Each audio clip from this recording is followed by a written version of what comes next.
Good morning. Let's start the last section of chapter 7. As a review, remember we talked about norepinephrine, serotonin, dopamine. We already talked about acetylcholine. We said a neuron that releases norepinephrine is called noradrenergic neuron. The one that releases serotonin is called serotonergic neuron. Neuron that releases dopamine is called dopaminergic neuron. And finally, if a neuron releases acetylcholine, it's called cholinergic neuron.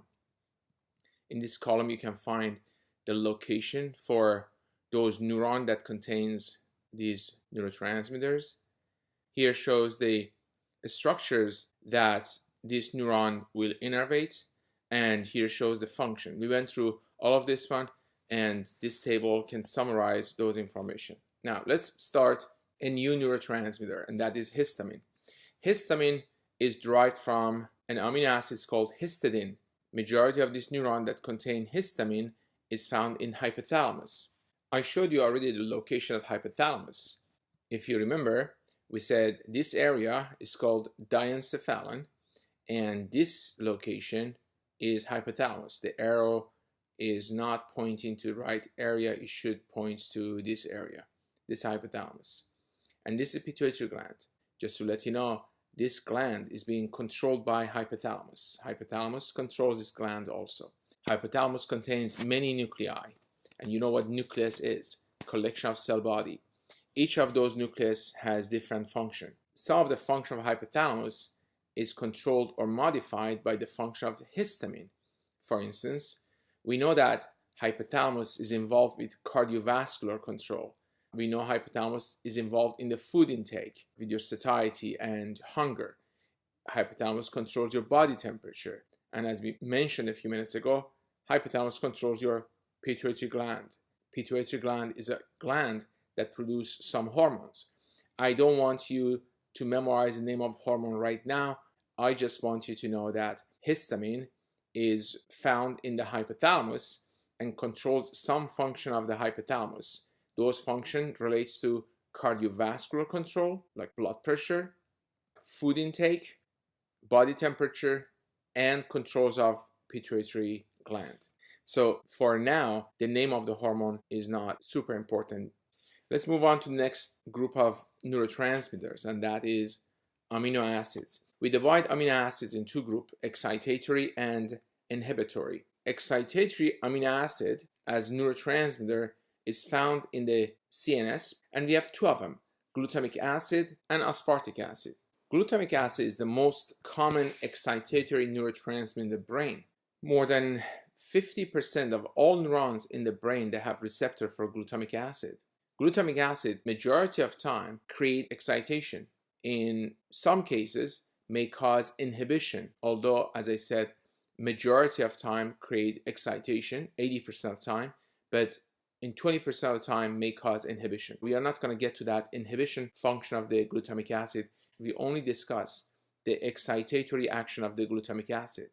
Glutamic acid is very well known on its cognitive function, including learning and memory. In the next chapter, chapter 8, I'm going to discuss about how glutamic acid is involved in your memory. But for now, I want you to know that glutamic acid has 3 receptors, NMDA, AMPA, or it's called AMPA, and kainate. Kainate, it's very similar to AMPA, but is not as prevalent as AMPA. It does exactly the same thing. These 3 receptors are ion channels. In other words, glutamic acid is going to sit on the receptor and these channels will open. So they are ionotropic.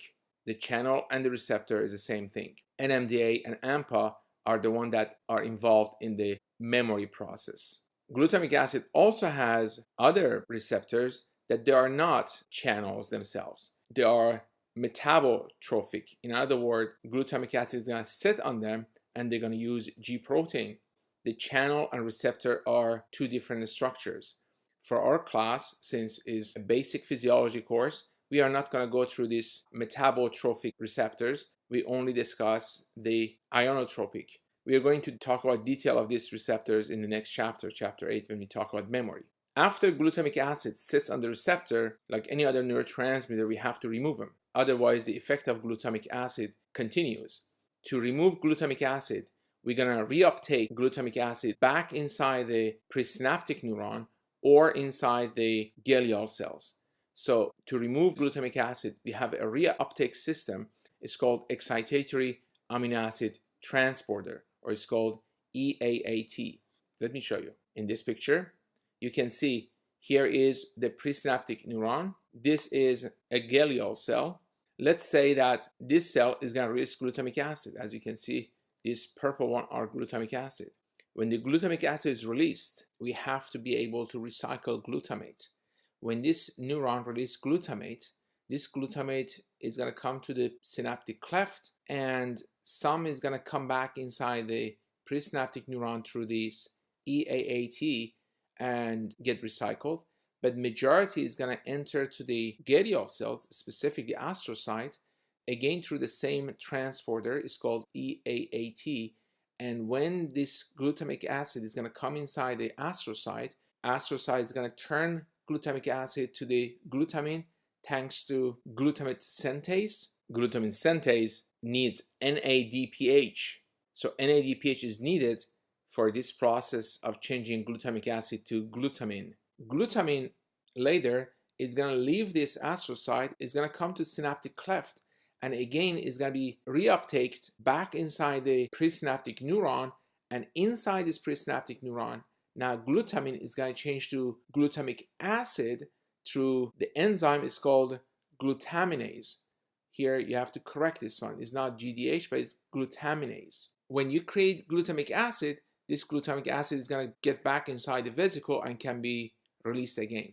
So this cycle of releasing glutamic acid that comes inside the astrocyte, change to glutamine, and is going to come back inside the presynaptic neuron and change back to glutamic acid is called glutamate-glutamine cycle. There is a way to create glutamic acid, and that is through the Krebs cycle.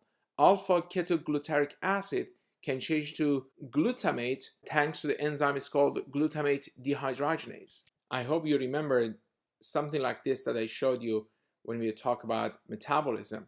Remember, alpha-ketoglutarate acid can change to glutamate. This is the keto acid, and by giving amino group to keto acid, you can create amino acid. Alpha-ketoglutarate acid can change to glutamate thanks to glutamate dehydrogenase. So here we can use alpha-ketoglutarate acid and turn it to glutamic acid. NMDA is one of those receptors for glutamic acid, if you remember we mentioned a few minutes ago. Ketamine, which is an anesthetic drug, is a drug that blocks NMDA. As a result, when it's used, it's going to remove aversive memory of surgery. With the same token, PCP, which is a recreational drug, is going to block NMDA and is going to impair the memory. Because glutamic acid is excitatory neurotransmitter, theoretically, if you block glutamic acid, you should also be able to stop seizure, and that is true. We have some drugs you're going to learn in pharmacology we use to stop seizure, and those are the drugs that blocks glutamic acid.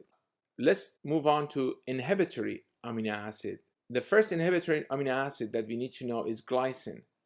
Glycine is going to sit on the receptor, which is channel also, is ionotropic, is a direct coupling. These are different names that refers to a receptor that is also a channel. When the glycine sits on the receptor is going to open up and allows chloride to move inside the cell.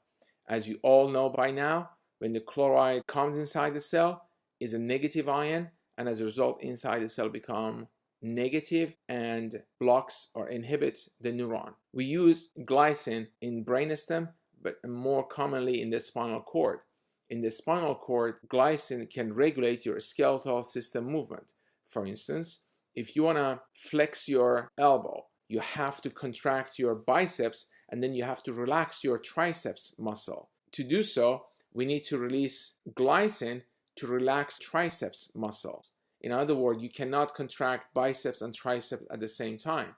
To extend your elbow, you have to relax your biceps. The point here is this: one muscle needs to relax while the other one contracts. This relaxation happens through the role of glycine on the spinal cord. More importantly, relaxation of diaphragm, which is necessary for breathing, also depends on the function of the glycine. The poison strychnine or strychnine that is used to kill rodents works by blocking glycine receptors. By blocking glycine receptors, the respiratory muscle is going to go to contraction, and as a result, rodents be killed due to asphyxiation or lack of oxygen. The next and probably even more important inhibitory amino acid is GABA. GABA stands for gamma aminobutyric acid. It's the most common neurotransmitter in the brain. The interesting point about GABA is made from glutamic acid. Remember, glutamic acid is excitatory neurotransmitter. This glutamic acid can turn into GABA itself. The enzyme that turns glutamic acid to GABA is called glutamate decarboxylase. GABA has two different types of receptors. One is called GABA A, another one is called GABA B. GABA A is a direct coupling, or is ionotropic, or is the one that receptor and channel is the same thing. But GABA B is coupled with G protein. In other words, the receptor and the channel are two separate structures. Another term for this one is metabotropic. When GABA A is stimulated, the channels open and chloride walks inside the cell. This is very similar to the function of glycine. However, when GABA B is stimulated, the result of this one is opening the potassium channel and let the potassium leave the cell. Inside the cell becomes more negative and cause inhibition. To remove GABA, we have a GABA transporter, or you can metabolize it by GABA transaminase. By breaking down with GABA transaminase, the remaining structure can enter to the Krebs cycle. The function of GABA would be, of course, inhibitory, so therefore is involved in motor control the same way that we explained for glycine. Now, do you remember this picture we just talked about? So let's now talk about how GABA is going to come into picture. Glutamine, which is made inside the astrocyte or glial cell, can get back inside the GABAergic neuron, the neuron that produces GABA, and as you can see, glutamine can change to glutamate. Again, the enzyme is called glutaminase, but not glutamine dehydrogenase. That's a mistake. And glutamate can change to GABA, and by releasing GABA, you can inhibit other cells. GABA can come back inside the neuron through the GABA transporter 1, and inside the cell can be recycled or can be broken down by an enzyme is called GABA transaminase. When GABA is broken down by GABA transaminase, it's going to change to succinate. Do you remember succinate is also part of the Krebs cycle? Do you remember Krebs cycle? When you create your succinate, this succinate also can turn into alpha ketoglutaric acid, and we said alpha ketoglutaric acid can turn into glutamate thanks to glutamate dehydrogenase. So now let's take a look at the whole cycle one more time. We mentioned that glutamate is going to get released inside the presynaptic neuron. Some is going to be reuptaked back inside this neuron, but majority is going to come inside the astrocyte. Astrocyte is going to take this glutamic acid in and turn it to glutamine. Glutamine will be released inside the cleft and can come back inside the presynaptic neuron. Inside the presynaptic neuron, we can change glutamine to glutamic acid and recycle it. We also said we can create glutamic acid from alpha ketoglutaric acid. We also mentioned that GABA is made through the glutamic acid.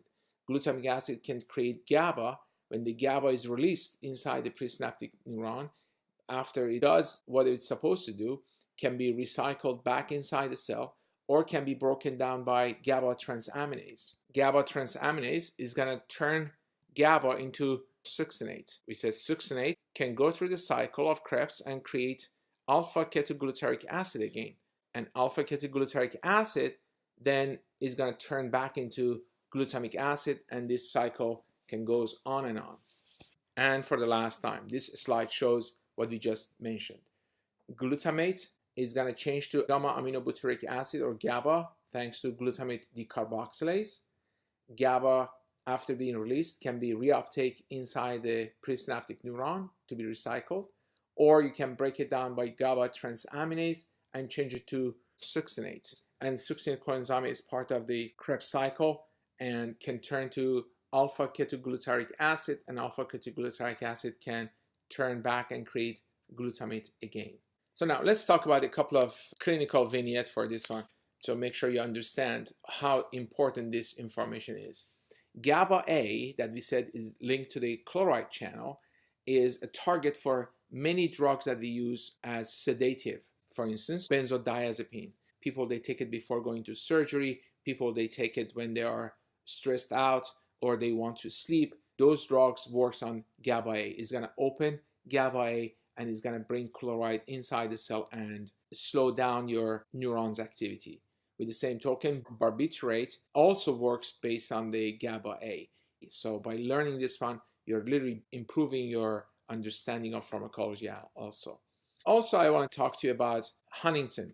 There is a disease called Huntington disease. In Huntington disease, people, they're going to lose or degenerate their GABAergic neurons, the neurons that release GABA as a neurotransmitter.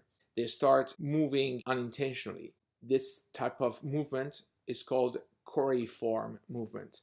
These people, they have hyperkinetic, they move too much. And this choreiform movement is due to lack of the neuron that releases GABA. Again, as you know, GABA is inhibitory, so they lose this inhibition and start moving without intention. GABAergic neurons, the neurons that release GABA, are super important to control your muscle activity. This picture shows GABA A. As you can see, we need 2 GABA to open this channel. As soon as 2 GABA sits here, channel is going to open and chloride is going to come in. So to open GABA A, we need 2 GABA to be able to open the chloride channel. However, GABA B, as you can see in this picture, GABA B, the receptor and the channel are different. Here's the receptor and here's the channel. When the GABA B is being stimulated, as a result, opens potassium channel. Potassium is going to leave the cell and this cell becomes hyperpolarized. Now let's move on and get to the polypeptides. Polypeptide also can be neurotransmitter. Those polypeptides that act like a neurotransmitter are called neuropeptides. Many of these neuropeptides that are released inside the brain from neuron, also they act as hormone. For instance, CCK is a hormone released from gland. So these are the chemicals, not only they act as hormone and they release from the glands, but also they act as neurotransmitter and they release from the neurons. Example for this one would be CCK. CCK is a hormone, but also is a neuropeptide. Substance P can be also a chemical that released from regular cells, but then also is released from neurons. The first neuropeptide that I want you to know is called substance P. P stands for pain. It's a mediator for pain signal. When you feel pain, majority of time is because of releasing this substance from the cells or from the neurons. Beta endorphin, dynorphin, or enkephalin are also neuropeptide. They are released from neurons and they are opioid. They are similar to opium.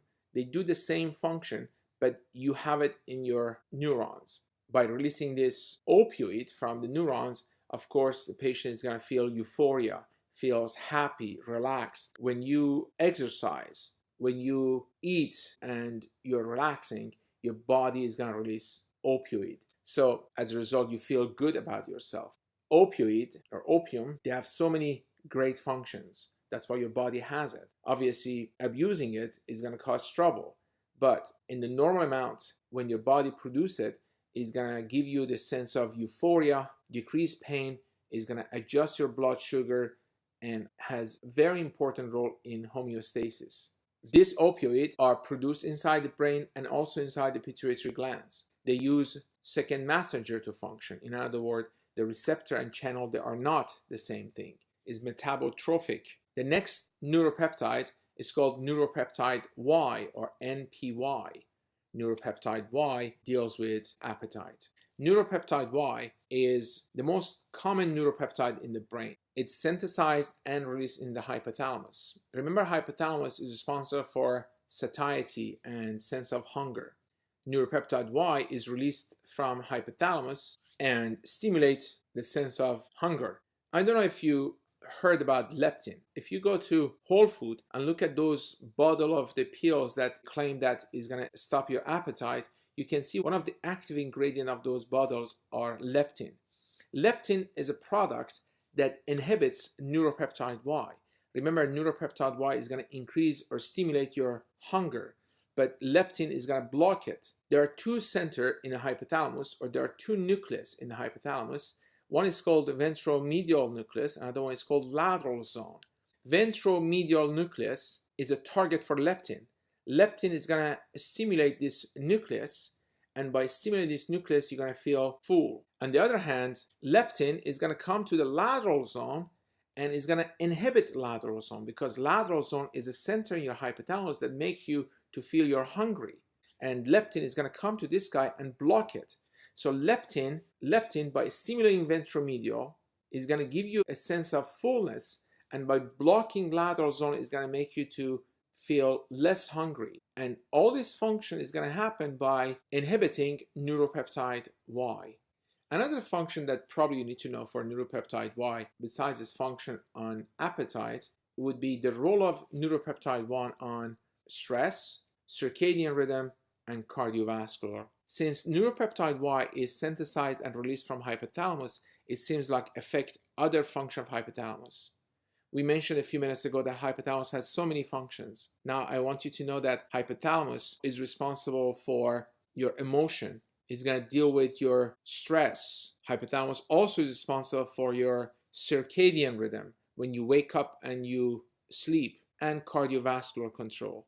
And lastly, neuropeptide Y is shown that inhibits the release of glutamate in hippocampus. Hippocampus is part of your brain that deals with memory. And we said a few minutes ago that glutamic acid is the most common excitatory neurotransmitter in the brain. It seems like neuropeptide Y also inhibits the release of glutamate in the hippocampus. That is going to bring us to the gut-brain peptide, because not only they are found in the brain and neuron, but also they are found inside the GI system, like cholecystokinin or CCK, or somatostatin or VIP. We're going to talk about these chemicals in the GI system as well. So for now, CCK is a hormone and also neuropeptide that deals with feeling of satiety. When you increase inside the brain, it's going to make you to eat less. Somatostatin and VIP are other gut-brain peptide that we talk about those two later in the GI system.